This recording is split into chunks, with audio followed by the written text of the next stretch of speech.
పొద్దున్నే 11:30 దాటాక మీకు జరగబోయేది ఇదే. ఏం జరగబోతుంది? ఎటువంటి ఫలితాలు కలగబోతున్నాయి? గోచార రీత్యా ఎలా ఉండబోతుందో వీడియోలో చూసి తెలుసుకుందాము.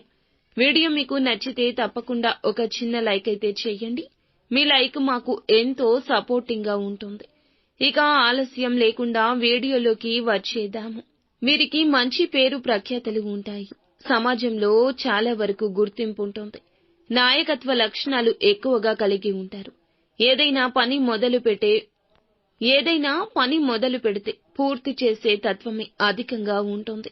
వీరి యొక్క పేరు పలుకుబడులు ఎట్టి విధంగా ఉంటాయంటే అందరి యొక్క గౌరవాన్ని పొందుకునే విధంగా ఉంటాయి. ఎక్కువగా నాయకత్వ రంగాల్లో ఈ రాశి జాతకులు ఉంటారని చెప్పుకోవచ్చు. కొందరు వ్యక్తులు రియల్ ఎస్టేట్ మార్గంలో ఈ రోజున అభివృద్ధి పదంలో, కొందరు వ్యక్తులైతే ఈ రోజున మీ రంగాల్లో ముందుకు వెళ్లే సూచన కనిపిస్తుంది. అలాగే కొంచెం జాగ్రత్తగా నడవాల్సిన ఆవశ్యకత కూడా ఉంది. మీకైతే ప్రత్యర్థులు ఎక్కువ మంది ఉన్నారండి. మీ ఎదుగుదల చూసి ఓర్వలేకపోతున్నారు. మిమ్మల్ని పడదోయాలని చూస్తున్నారు. ఇటువంటి వారు మీరైతే గనక తగు జాగ్రత్తలు తీసుకుని ఆచితూచి అడుగు వేయండి.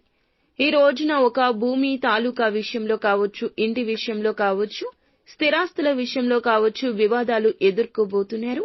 దానికి సంబంధించి మీరైతే చిన్నపాటి కలతతో ఉంటారు. పొద్దున్నే 11:30 తరువాత ఈ యొక్క విషయం మీకు మనశ్శాంతి లేకుండా చేస్తుంది. ఒత్తిడి అనేది ఈ సమయంలో ఎక్కువ అవుతుంది. విద్యారంగంలో ఉన్నవారు అయితే ఉత్తమ ఫలితాలు పొందుకోబోతున్నారు. మానసిక ప్రశాంతత చేకూరబోతుంది. దూర ప్రయాణం చేసేవారికి ఖచ్చితంగా మంచి అవకాశం వస్తుంది. ఇది ఇప్పుడు కాకపోయినా భవిష్యత్తులో బాగుంటుంది. విలాసవంతమైన ప్రయాణాలకు స్నేహితులతో కలిసి వెళ్లే అవకాశం కనిపిస్తుంది. ఈ రోజున నూతన ఉద్యోగ ప్రయత్నం చేసేవారు ఉద్యోగ ప్రయత్నాల్లో ఫలింపు ఉండబోతుంది. ఉద్యోగ విషయాల్లో చక్కగా రాణింపు ఉంటుంది. మీ మీద మీకు స్థైర్యం, ధైర్యం, నమ్మకం కలుగుతుంది. ఇక ఈ రోజున ఉదయం 11:30 దాటాక ఊహించని రీతిగా ఈ రాశి జాతకులకు ఈ రోజున ఇలా జరగబోతుంది. అద్భుత ఫలితం, ఊహించని ఫలితం, ఆశ్చర్యకర వార్తనైతే మోసుకురాబోతుంది. ఇది గ్రహస్థితి. ఇంతవరకు ఎప్పుడూ కూడా అనుకుని ఉంటారు. అటువంటి అవకాశం, అటువంటి అద్భుత ఫలితం మీకు దక్కబోతుంది. దీన్ని బట్టి మీ కుటుంబంలో ఒక్కసారిగా సంతోషాలు వెల్లివిరుస్తాయని చెప్పుకోవచ్చు. ఇంతటి అదృష్టవంతులా అంటూ అందరూ ముక్కున వేలేసుకుంటారు. అంతటి సంతోషం మీరు పొందుకోబోతున్నారు. ఇందుకు సంబంధించి మీరైతే ఒక ఫోన్ కాల్ ద్వారా కానీ, ఒక వ్యక్తి ద్వారా కానీ సందేశాన్ని పొందుకోబోతున్నారు. అది వ్యాపార రంగానికి సంబంధించినది కావచ్చు, ఉద్యోగ రంగానికి సంబంధించినది కూడా కావచ్చును. నూతన భూముల విషయంలో, పెట్టుబడుల విషయంలో, కుటుంబ శుభవార్తలు కూడా కావచ్చు. సంతాన యోగ్యత కావచ్చు.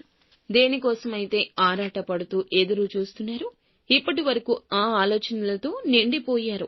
ఊహించని విధంగా ఆ శుభవార్త పొందుకోబోతున్నారు. మీరైతే తెలియని సంతోషంతో నిండిపోతారు.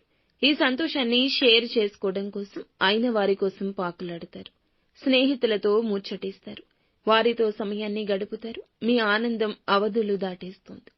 ఈ రోజున ఇంత శుభకరంగా ఉండడానికి, ఏ అడ్డు అదుపు లేకుండా మీ జీవితం మారడానికి ఖచ్చితంగా భగవంతుని అనుగ్రహమే. ఇన్నాళ్ల మీ కష్టానికి ఇది ప్రతిఫలితం. ఈ అద్భుతాన్ని చూసి మీరు ఖచ్చితంగా భగవంతునికి మోకాళ్ళూని కృతజ్ఞతలు చెప్పుకుంటారు. అంతా మంచి జరుగుతుంది. నిత్యం శివారాధన చేసుకోవడం, హనుమాన్ చాలీసా పఠించడం మీకు మేలుకర ఫలితాలు